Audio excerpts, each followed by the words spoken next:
Assalamualaikum warahmatullahi wabarakatuh. Alhamdulillahi rabbil alamin wa bihi nasta'inu ala umuri dunya waddin. Wassalatu wassalamu ala asyrafil anbiya'i wal mursalin sayyidina wa maulana Muhammadin wa ala alihi wa sahbihi ajma'in, amma ba'du. Qala subhanaka la ilma lana illa ma 'allamtana innaka antal alimul hakim. Wa qala al-muallif rahimallahu ta'ala wa nafa'ana bihi wa bi'ulumihi wa bi'asrarihi fitarini amin. Para pemirsa kaum muslimin rahimakumullah dimanapun Anda berada, alhamdulillah kita masih diberikan kesempatan oleh Allah Subhanahu wa ta'ala untuk melanjutkan kajian dan bahasan kita terhadap hadis-hadis Rasulullah SAW yang insyaallah pada kesempatan kali ini akan kita bahas hadis yang ke-40. Bismillahirrahmanirrahim. Al-hadithul arba'una. Hadis yang ke-40. An Ibnu Umar radhiyallahu anhuma qala. Dari Ibnu Umar radhiyallahu anhuma.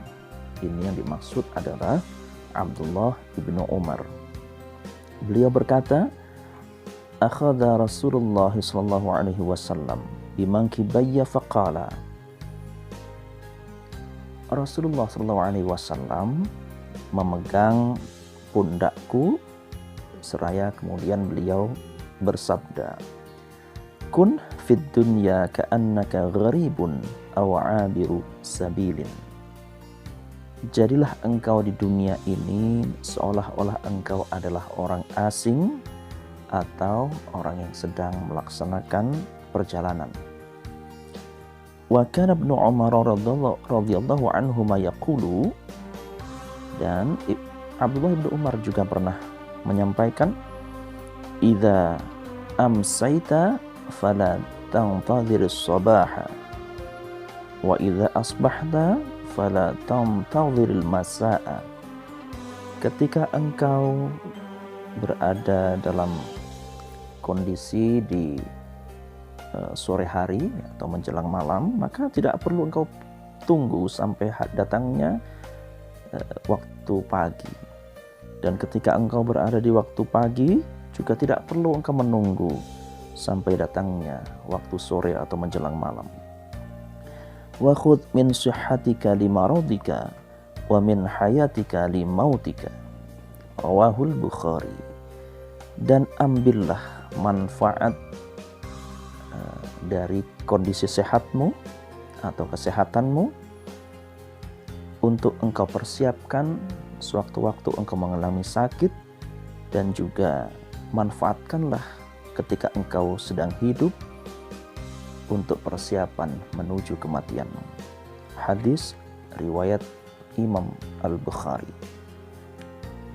Baiklah para pemirsa sekalian, coba kita bahas apa yang ingin disampaikan oleh Rasulullah melalui hadis ini. Yurshiduna Rasulullah sallallahu alaihi wasallam fil hadits syarif ila fahmi dunya wal amali lil akhirati.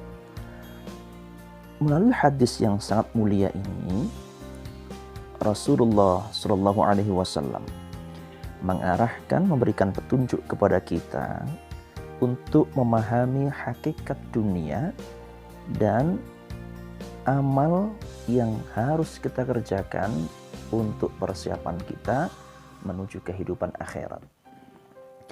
Fad dunya mahma ishna fiha fahiya darul fana'i wa sawfa nantaqilu minha ila daril baqa'i wal khuldi.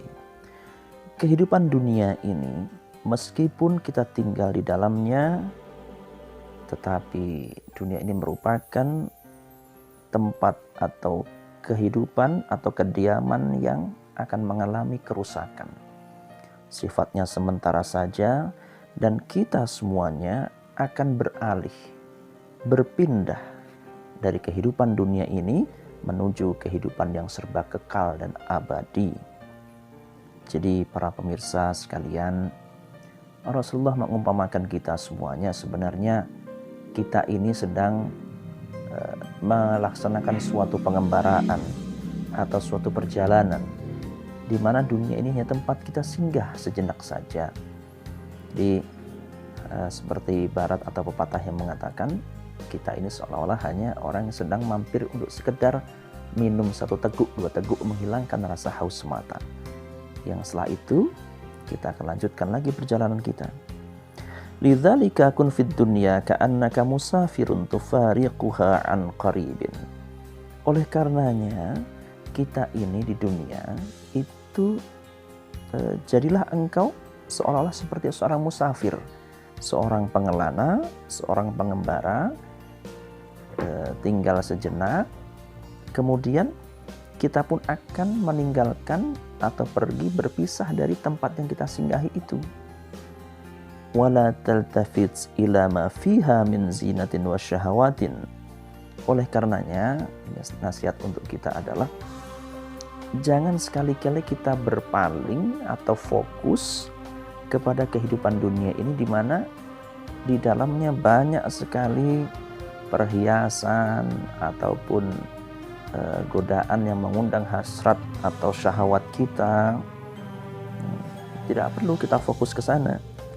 Fa in qasdal muslimul amala shalihal ladzi yahsuduhu yaumil qiyamati fala taj'al hammaka fima la yufidu. Oleh karenanya ketika kita selaku seorang muslim, para pemirsa, kita sudah bertekad memiliki tujuan atau menginginkan suatu amal yang baik atau amal soleh, di mana dengan amal itu kita akan mengambil suatu hasil, akan memanennya kelak pada hari kiamat. Maka jangan sekali-kali kita jadikan hasrat kita, desire kita ya, untuk kita tumpahkan, curahkan terhadap segala sesuatu yang tidak penting dan tidak bermanfaat, yaitu kehidupan dunia yang serba menggoda tadi itu. Wa qad syabbaha Rasul sallallahu alaihi wasallam al-muslima fil hadithi bil gharibi aw 'abiris sabili. Nah, Rasulullah sendiri juga telah memberikan perumpamaan adanya seorang muslim ya, melalui hadis ini seolah-olah kita itu adalah orang asing di dunia ini atau orang yang sedang dalam perjalanan, yaitu li'annahu yahmilu fi tariqihi ila watanihi ma yalzimuhu wa yas'a ila tahqiqi hadafihi wa huwa al-musilu ila watanihi al-asli.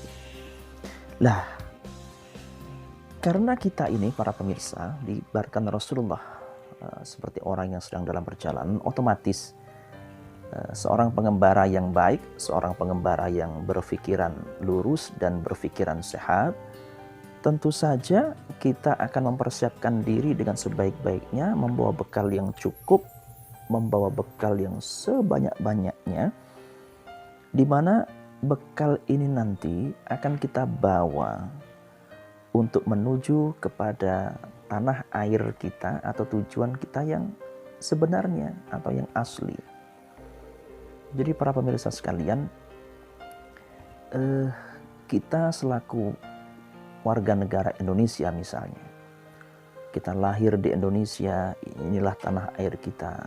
Kemudian mungkin di antara kita ada yang bepergian, entah itu ke Eropa, ke luar negeri, ke Timur Tengah, kemanapun.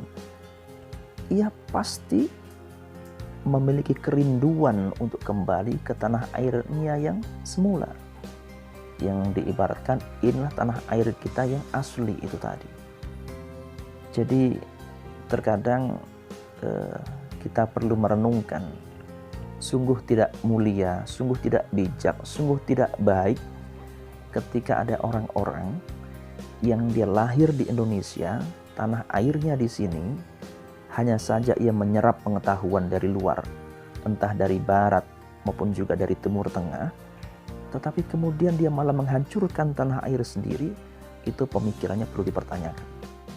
Maka orang yang sangat baik dan mengerti, pasti ia akan ingin kembali ke tanah airnya yang sebenarnya. Itu ibarat bahwa kita merupakan pengembara yang sedang bepergian menuju ke suatu tujuan. Wa watunul muslimi al-jannatu insyaallahu ta'ala.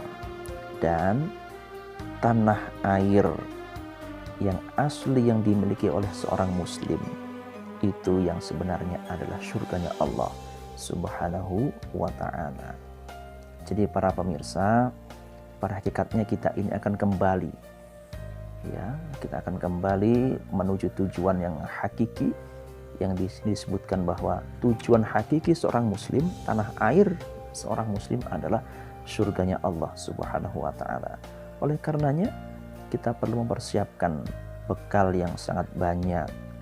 Kita bayangkan, jangankan kita pergi ke Eropa atau kita pergi ke Timur Tengah, kita pergi ke tetangga sebelah saja, misalnya entah itu ke Malaysia, ke Singapura atau ke Brunei, itu kita pasti berharap memiliki bekal yang cukup banyak. Karena dengan kita berbekal yang cukup banyak, kita tidak akan cemas di tengah perjalanan.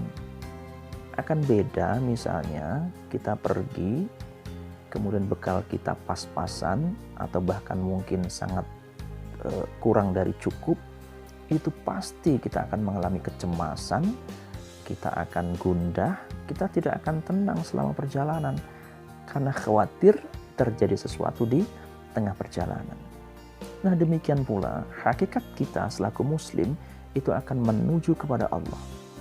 Oleh karenanya persiapkan bekal itu sebanyak mungkin, sehingga dengan itu kita tidak akan cemas, kita tidak akan merasa takut, kita tidak akan merasa galau ketika sedang di dalam perjalanan. Kenapa? Karena kita yakin bahwa bekal kita menurut perhitungan kita adalah cukup untuk kita bawa. Tsumma khatamal kalama bi annaka muntadziru liqa'illahi fi ayyi waqtin fatajahhaz lahu wa kun musta'iddan. Kemudian di dalam hadis tersebut ada kalimat penutup yang cukup menarik. Ini kita diibaratkan atau kita ini diberikan pesan bahwa sesungguhnya masing-masing dari kita itu sedang menunggu jemputan. Jemputan siapa? Yaitu jemputannya Allah Subhanahu wa ta'ala. Kita semuanya, kita sedang menunggu jemputan, sedang menunggu perjumpaan kita kepada Allah. Itu kapanpun kita tidak pernah tahu. Entah hari ini, entah esok, entah lusa, bulan depan, atau tahun depan, kita tidak pernah tahu. Oleh karenanya, fatajahhaz lahu wa kun musta'iddan. Perbekali diri dan persiapkan diri dengan sebaik-baiknya. Nah, dari sinilah para pemirsa sekalian, ada sebuah faidah yang cukup baik yang bisa kita ambil manfaatnya, yaitu man aktsara dzikral mauti ukrima bi thalathati asya'a.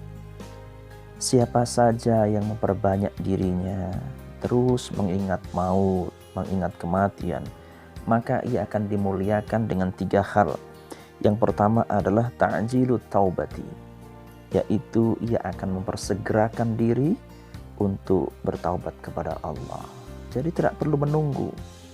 Mungkin ada di antara kita mentang-mentang masih muda, belum merasa tua, itu taubatnya nanti-nanti saja. Belum tentu, wallahu a'lam. Kita tidak pernah tahu kapan akan dijemput oleh Allah. Yang kedua, para pemirsa, adalah wa qana'atul qalbi. Kita akan menjadi orang yang qanaah, yaitu menerima keadaan yang sudah ditentukan oleh Allah kepada kita. Kita kemudian ajak konsisten dan istiqamah juga untuk beribadah kepada Allah. Dan yang ketiga, wan nasyatu fil ibadati, yaitu kita menyemangati diri, membuat kita menjadi rajin untuk senantiasa beribadah kepada Allah. Ini adalah kemuliaan yang diberikan oleh Allah kepada orang-orang yang senantiasa zikrul maut atau senantiasa mengingat kematian. Sebaliknya, wa man nasya dzikral mauti uqiba bi thalathati asya'a. Nah, siapa saja yang lupa atau sengaja melupakan tentang kematian, maka ia pun akan dihukum dengan 3 hal. Yang pertama, taswifut taubati ay ta'khiruha, yaitu akan selalu menggampangkan, menunda-nunda, mengakhir-akhirkan keinginan untuk taubat. Karena itu tadi, dia tidak merasa kematian akan kapanpun menjemputnya. Dia tidak merasa bahwa ketika masih muda, umurnya masih panjang. Padahal tidak pernah tahu kapan kematian akan datang. Nah, orang-orang seperti ini sebenarnya itu sedang dihukum oleh Allah. Dan yang kedua, watarkur ridha bil kafaf. Yang kedua, orang-orang seperti ini juga tidak akan merasa cukup, ya, tidak ridha, tidak terima dengan ketentuan Allah. Sehingga orang-orang seperti ini akan terus mengeluh, akan terus mengumpat-umpat, akan terus mencela-cela. Mungkin bisa jadi dia akan mengeluh terus, mencela Allah karena kehidupannya dia anggap tidak mengalami kecukupan. Sehingga orang ini akan terus berkeluh kesah sampai ia tidak sadar, akhirnya dia pun akan mengalami kematian. Dan yang ketiga yang juga tidak kalah berbahayanya para pemirsa adalah wattakasulu fil ibadati. Orang-orang seperti ini yaitu orang-orang yang lupa atau tidak mengindahkan adanya kematian. Dia akan malas di dalam beribadah. Dan orang-orang seperti ini pada akhirnya dia tidak akan memiliki bekal apapun kecuali sangat sedikit. Ya, orang-orang malas beribadah ini. Dia tidak memiliki bekal yang cukup sehingga ketika ajal menjemput yang ada hanyalah penyesalan baginya. Oleh karenanya para pemirsa sekalian, mumpung kita masih diberikan kesempatan oleh Allah, ruh dan nyawa masih melekat di raga kita, mari kita membekali diri dengan sebanyak-banyaknya sebagai bekal dan persiapan kita dalam rangka menuju perjalanan yang sangat jauh, menuju tanah air kita yang hakiki, yaitu surganya Allah Subhanahu wa Ta'ala. Dan mudah-mudahan kita semuanya termasuk hamba Allah yang pada akhirnya akan ditempatkan di tanah muasal kita, tanah pertiwi kita yang tercinta, yaitu surganya Allah Subhanahu wa Ta'ala. Amin ya rabbal alamin. Terima kasih dan mohon maaf. Wallahul muwaffiq ila aqwamit thoriq. Wassalamualaikum warahmatullahi wabarakatuh.